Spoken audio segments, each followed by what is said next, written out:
You probably think your house is your biggest expense. Mortgage, property taxes, insurance, repairs, utilities. Every month, it feels like the house only takes money from you. But here's the part most homeowners miss. Your home may already contain 5 hidden income streams, not from buying another property, not from starting a second job, and not from turning your life into a full-time Airbnb business. I'm talking about unused space, unused parking, unused tools, unused rooms, and even your backyard. The same areas you ignore every day could potentially help pay your utility bill, reduce your mortgage pressure, or create a few $100s of extra monthly income. Today, I'll show you exactly where to look. Let's start with the mental shift. Most people look at their home as one thing, a place to live. But wealthy people ask a better question. How do I make this resource work harder? That does not mean your home stops being your home. It does not mean you need strangers living in your bedroom tomorrow. It simply means you start looking at your unused space differently. A garage is not just a garage, it might be storage income. A driveway is not just concrete, it might be parking income. A backyard is not just grass, it might be private outdoor space someone is willing to pay for. You've probably heard of house hacking, where someone buys a duplex, lives in one unit, and rents the other. But what if you do not own a duplex? What if you live in a single-family home? What if you rent a townhouse? There are still ways to think like an operator. Because today, there is an entire local marketplace economy built around renting access to things people already own but barely use. Quick check. How much junk is sitting in your garage right now? And what if that exact square footage could help pay your electric bill? Hidden asset number one is your unused storage space. People need storage all the time, moving, downsizing, traveling, storing seasonal items, keeping motorcycles, bikes, boxes, or business inventory somewhere safe. Traditional storage units can be expensive, far away, and annoying to deal with. So if you have a clean, dry, secure space, there may be demand for it. That could be half a garage, a basement, an attic, a shed, or even an unused parking bay. Platforms like Neighbor or similar local marketplaces allow people to rent storage space from nearby homeowners.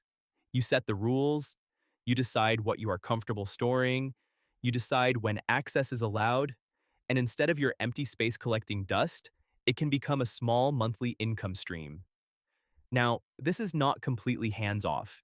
You need to think about security, access, insurance, and what your lease, HOA, or local rules allow. But the concept is simple. You are not buying anything new. You are monetizing space you already have. Most people think passive income starts with buying a rental property.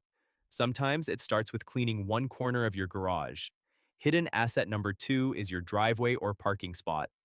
This one depends heavily on location. If you live near a downtown area, hospital, university, stadium, train station, office district, beach, or event venue, parking can be painful. And painful problems create income opportunities. Someone may not want to pay expensive garage fees every day. Someone may want a reliable monthly spot. Someone may need event parking for a few hours. And if your driveway is sitting empty during the day, that space may have value. Platforms like Spot Hero, Spacer, Just Park, Neighbor, or local parking marketplaces can help connect people with available parking. The key is convenience. If your space saves someone time, stress, or money, they may be willing to pay. A driveway that earns nothing is just concrete. A driveway near the right location is tiny real estate. Again, check the rules. Some cities, leases, HOAs, and insurance policies may restrict this. But if it is allowed, parking is one of the cleanest ways to turn unused home space into income. No renovations, no guests inside your house, just a marked space and clear rules. Hidden asset number three is your backyard. This one surprises people. If you have a private fenced yard, dog owners may be willing to rent it by the hour. Why? Because public dog parks are not perfect. Some dogs are reactive, some owners live in apartments, some dogs need private space to run without dealing with crowds, noise, or other animals. That is where platforms like Sniff Spot come in. They allow people to book private outdoor spaces for their dogs. You are not running a dog daycare, you are renting access to a safe private space. And if you have a pool, platforms like Swimply use a similar idea for private pool rentals. Families may want a private pool day without joining a club. People may want a quiet outdoor space for a few hours. Your backyard could become a local experience. This is the kind of income people never think about. You could be sitting inside your living room while your backyard does the work. But be smart. Pets, pools, and guests create liability. You need clear rules, proper insurance, supervision expectations, cleaning standards, and permission if you do not own the property.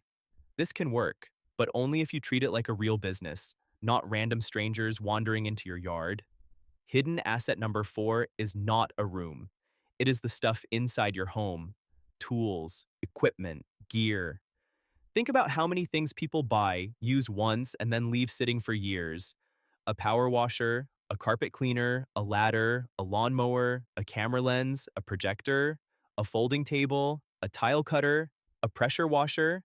Your neighbor might need that tool for one day, but they do not want to buy it for full price. So instead of your equipment gathering dust, you may be able to rent it out through local rental marketplaces, community groups, or platforms available.